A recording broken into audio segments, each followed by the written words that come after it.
తల్లికి వందనం ద్వారా ఇచ్చేటువంటి 15,000 రూపాయలు కావచ్చు, ఏ రకంగా కుటుంబ బడ్జెట్ని బ్యాలెన్స్ చేయడానికి ఉపయోగపడుతుంది. ఒకవైపు ఖర్చుల్ని తగ్గిస్తూ, మరోవైపు వారికి సహాయంగా నిలుస్తూ ఇంకా 2 అడుగులు ముందుకేసి ఎకానమీని ఇంప్రూవ్ చేసే దిశగా ఈ బడ్జెట్ని రూపొందించడం జరిగింది అనేటువంటిది మరొకసారి సందర్భంగా గుర్తు చేస్తున్న అధ్యక్ష.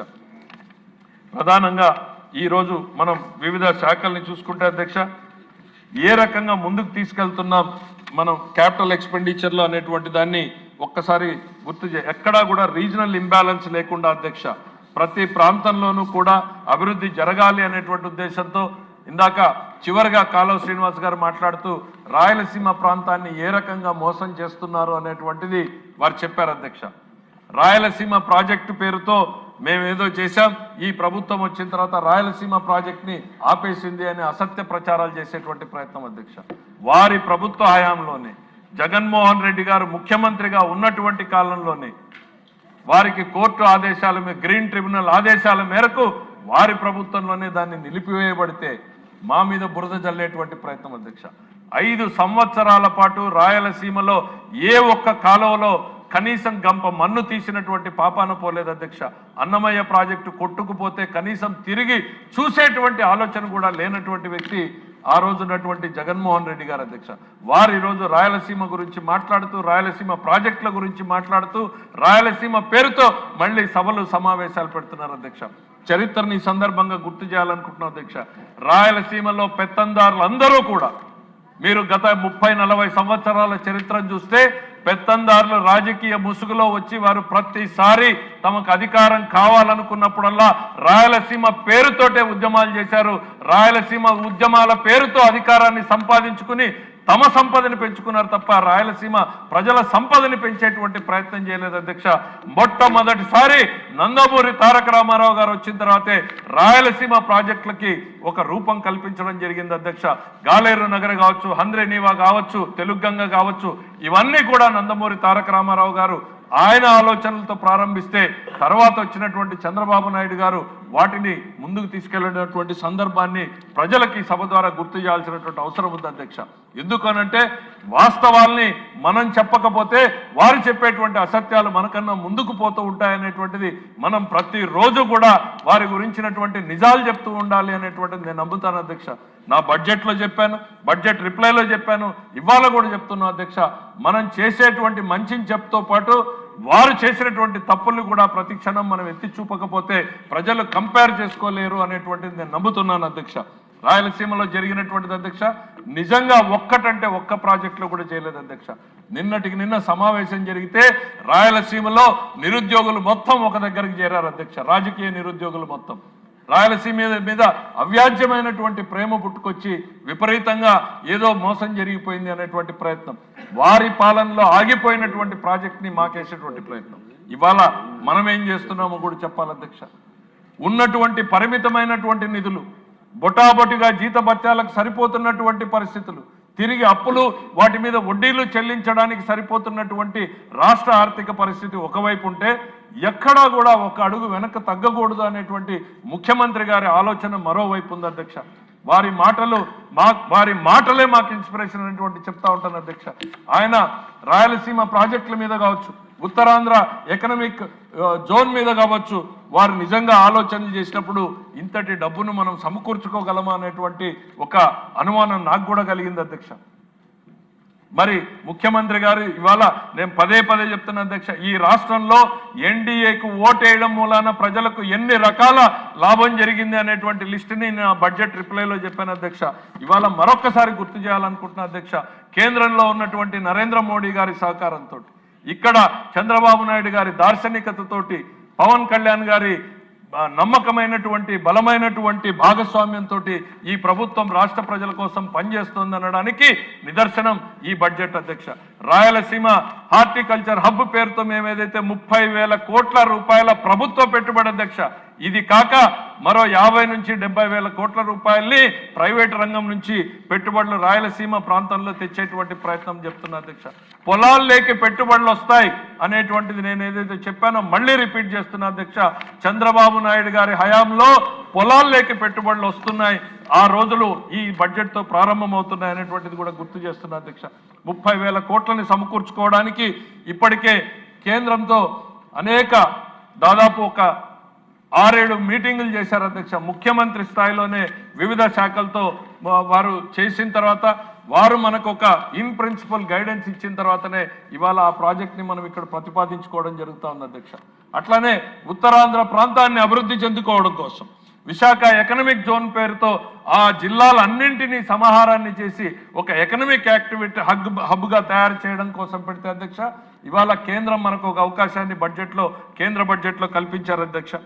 సిటీ డెవలప్మెంట్ ప్రాజెక్ట్స్ కింద మనం ఇవాళ ఒక ఛాలెంజింగ్ మోడ్లో పెట్టారు అధ్యక్ష. మనం సిద్ధంగా ఉన్నాం అధ్యక్ష. భారతదేశం మొత్తం మీద కూడా ఆ ప్రాజెక్ట్ని అందిపుచ్చుకోవడానికి సిద్ధంగా ఉన్న ఏకైక రాష్ట్రం ఇవాళ ఆంధ్రప్రదేశ్ అనేటువంటిది కూడా గుర్తు చేస్తున్నా అధ్యక్ష. ఒకవైపు ఉత్తరాంధ్రని, మరోవైపు రాయలసీమని, మధ్యలో అమరావతి ఎకనామిక్ జోన్ మీద ఇప్పటికే స్టడీస్ ప్రారంభం చేశామనేటువంటిది అధ్యక్ష. తూకంతో అభివృద్ధిని చేసుకుంటూ సంక్షేమాన్ని ముందుకు తీసుకెళ్తూ పెట్టుబడులను తీసుకొస్తున్నటువంటి ప్రభుత్వం చంద్రబాబు నాయుడు గారి ప్రభుత్వం అనేటువంటిది ఈ సందర్భంగా గుర్తు చేస్తున్నట్టు. కేంద్ర ప్రవేశపెట్టినటువంటి బడ్జెట్లో ఉన్నటువంటి ప్రతి అవకాశాన్ని కూడా సద్వినియోగం చేసుకునేటువంటి ప్రయత్నం చేస్తున్నాం. ఒక్కొక్క రూపాయిని అదనంగా తెచ్చుకునేటువంటి ప్రయత్నం చేస్తున్నాం. ఆ తెచ్చుకున్నటువంటి ప్రతి రూపాయిని బాధ్యతతో ఖర్చు పెట్టేటువంటి ప్రయత్నం చేస్తున్నాను అనేటువంటిది సభ ద్వారా ప్రజలకు తెలియజేస్తున్నాం అధ్యక్ష. ఇవాళ తమరు గుర్తుండదు అధ్యక్ష, గత 30 సంవత్సరాలుగా మనకి మార్చి 31 వరకు బడ్జెట్ సమావేశాలు జరిగేవి అధ్యక్ష. 31 రాత్రి 12 గంటలకో 11 గంటలకో అప్రాపరేషన్ అయితే ఏప్రిల్ 1వ తారీఖు నుంచి మళ్ళీ ఖజానా తలుపులు తెరిచేవాళ్ళు అధ్యక్ష. కానీ ఇవాళ ఎందుకు ముందు పెట్టుకున్నాం అధ్యక్ష? తమరి మీ అనుమతితో ముఖ్యమంత్రి గారి ఆలోచనని ప్రజలకు చెప్తున్నాం అధ్యక్ష. ఎందుకు అనంటే ఈ మార్చి నెలలో కేంద్రంలో అనేక డిపార్ట్మెంట్లో ఖర్చు కాకుండా మిగిలిపోయినటువంటి నిధులు ఉంటాయి అధ్యక్ష. ఇక్కడ బడ్జెట్ సమావేశాలు అయిపోతే మన కార్యదర్శులకు కొంత టైం దొరికితే వాళ్ళు ఢిల్లీలోకి వెళ్ళి వాళ్ళ మంత్రులతో పాటు మన మంత్రులతో పాటు కార్యదర్శులు ఢిల్లీకి వెళ్ళి ఆ శాఖలకు సంబంధించినటువంటి నిధులు 50 కోట్లు కావచ్చు, 100 కోట్లు కావచ్చు, 200 కోట్లు కావచ్చు అధ్యక్ష. చిన్న మొత్తాలే కావచ్చు, 100 కోట్లు 50 డిపార్ట్మెంట్లు కలిపితే ఎంత అవుతుంది అధ్యక్ష? 20 డిపార్ట్మెంట్లు కలిపితే ఎంత అవుతుంది అధ్యక్ష? ప్రతి రూపాయిని అదనంగా తెచ్చుకునేటువంటి ప్రయత్నం చేస్తున్నాం అధ్యక్ష. ఇవాళ నిధులు లేవు, డబ్బులు లేవు అని చెప్పుకుంటూ కూర్చోవడం కన్నా కూడా మన ప్రయత్నం నిరంతరంగా కొనసాగాలి. ఒక్క రూపాయిని అదనంగా తెచ్చుకునేటువంటి ప్రయత్నం చేయాలి. ప్రతిరోజు రాష్ట్రానికి ఎక్కడ మనకు అవకాశం ఉందో చూడాలి అనేటువంటి ఆలోచనని ఇవాళ మా ఫైనాన్స్ డిపార్ట్మెంట్ మొత్తం ఒక ఆలోచనకు వచ్చింది అధ్యక్ష. ప్రతి గౌరవ ముఖ్యమంత్రి గారు ఎప్పుడు రివ్యూ చేసినా 15 రోజులకు ఒకసారి మాకు చెప్పేది మీరు సెంట్రల్లీ స్పాన్సర్డ్ స్కీమ్స్ మీద ఏ రకంగా ఫోకస్ పెడుతున్నారు, ఏ రకంగా తెస్తున్నారు అని. మమ్మల్నే కాదు అధ్యక్ష, ఇప్పుడు సంబంధిత కార్యదర్శుల్ని ఆఖరికి కలెక్టర్స్ వరకు కూడా వారు గైడెన్స్ ఇచ్చేటువంటి అధ్యక్ష ప్రెషర్ పెట్టేటువంటి పరిస్థితి అధ్యక్ష. మనం నిధులు ఖర్చు పెట్టలేకపోతున్నాం, ఎందుకు పెట్టలేకపోతున్నారు అనేటువంటిది ప్రతి స్కీమ్ని కూడా వారు రివ్యూ చేస్తున్నారు అనంటే ప్రతి రూపాయిని బాధ్యతగా ఖర్చు పెట్టేటువంటి ప్రయత్నం ఈరోజు ఈ ప్రభుత్వం చేస్తోంది అనేటువంటి విషయాన్ని ఈ సందర్భంగా గుర్తు చేస్తున్న అధ్యక్ష. అన్ని ఇబ్బందికరమైనటువంటి పరిస్థితుల్ని అధిగమించి ముందుకు పోయేటువంటి ప్రయత్నం చేస్తూ ఉన్నాం అనేటువంటిది మాత్రం ఈ సందర్భంగా ప్రతి శాసనసభ్యుడికి కూడా తెలియజేస్తున్న అధ్యక్ష. ఈరోజు సెంట్రల్లీ స్పాన్సర్డ్ స్కీమ్స్ మీద పెద్ద ఎత్తున అనేక సందర్భాల్లో మనం చర్చ చేశాం అధ్యక్ష. దాదాపు ఇప్పటికి 93 స్కీముల్లో 85 స్కీమ్స్ని మనం రివైవ్ చేశాం. ఇప్పటికీ గౌరవ ముఖ్యమంత్రి గారు ఇంకా సాటిస్ఫైడ్ లేరు అధ్యక్ష. ఆయనే అంటుంటారు మీరు ఇంకా దీంట్లో ఎక్స్పెండిచర్ పెంచాలి, పూర్తి స్థాయిలో సద్వినియోగం చేసుకోవాలి, అదనంగా కూడా కేంద్రం నుంచి తెచ్చుకోవాలి అనేటువంటిది ఆ దిశగా మేమందరం కూడా సిద్ధం అవుతున్నాం అనేటువంటిది గుర్తు చేస్తా ఉన్నాను అధ్యక్ష. ఒకవైపు క్యాపిటల్ ఎక్స్పెండిచర్ పెంచి రోడ్లని ఇంప్రూవ్ చేసుకుంటూ పోతున్నాం. పంచాయతీరాజ్ శాఖలోనే ఒక ఎగ్జాంపుల్ అధ్యక్ష, 2000 కోట్ల రూపాయలని ఓవరాల్గా మనం ఇవాళ పెట్టుకోగలిగాం. గ్రామీణ వ్యవస్థలో ఉన్నటువంటి రూరల్ రోడ్ ఇన్ఫ్రాస్ట్రక్చర్ని డెవలప్ చేయడం కోసం R&Bని ఇప్పటికే పార్ట్ హోల్ ఫ్రీ చేశాం. ఎస్, ఇబ్బందులు ఉన్నాయి అధ్యక్ష, సమస్యలు ఉన్నాయి అధ్యక్ష. నిధుల కొరత అనేటువంటిది గత ప్రభుత్వం ఇచ్చినటువంటి వారసత్వానికి ఈరోజు మేము అనుభవిస్తున్నాం అధ్యక్ష. 9,74,000 కోట్ల రూపాయల లయబిలిటీస్ని వారసత్వంగా ఇచ్చినటువంటి పరిస్థితుల్లో మేము ఏ రోజు కూడా కుంగిపోలేదు అధ్యక్ష, అక్కడే ఆగిపోలేదు అధ్యక్ష. దాన్ని ఎట్లా అధిగమించాలి అనేటువంటి ఆలోచనతో ఉన్న పరిమితుల్ని దాటుకుంటూ ముందుకు పోయేటువంటి ప్రయత్నం చేస్తున్నాం అధ్యక్ష. ఒకవైపు 5 ఏళ్లలో ఇన్ఫ్రాస్ట్రక్చర్ని చంపేశారు అధ్యక్ష. రోడ్డు మీద చంపేశారు, కాలువలు తీయలేదు, హాస్పిటల్స్ని ఇంప్రూవ్ చేయలేదు. మేమేదో స్కూల్స్లో ఏదో చేశామని చెప్పేటువంటి ప్రయత్నం అధ్యక్ష. ఇవాళ గౌరవ హెచ్ఆర్ మినిస్టర్ లోకేష్ గారు చెప్పారు అధ్యక్ష, ఎన్ని వేల కోట్ల రూపాయల్ని ఇప్పటికీ కూడా అకౌంట్ కాకుండా వదిలేశారు మీరు, బిల్డింగ్స్ ఎట్లా కట్టి సగం కట్టి ఎట్లా వదిలేశారు అనేటువంటిది ఈ సభ సాక్షిగా వారు వివరించడం జరిగింది అధ్యక్ష. ఇవన్నింటినీ చూసిన తర్వాత ఇవాళ మా ప్రభుత్వం ప్రాధాన్యతలు క్లియర్ అధ్యక్ష. ఒకవైపు రోడ్ ఇన్ఫ్రాస్ట్రక్చర్ పెంచడం, అన్నింటికన్నా ప్రాధాన్యమైనటువంటిది ఇరిగేషన్ ప్రాజెక్ట్స్ మీద పెట్టుబడులు పెంచాలి అనేటువంటి లక్ష్యంతో ముందుకెళ్తా ఉన్నాం అధ్యక్ష.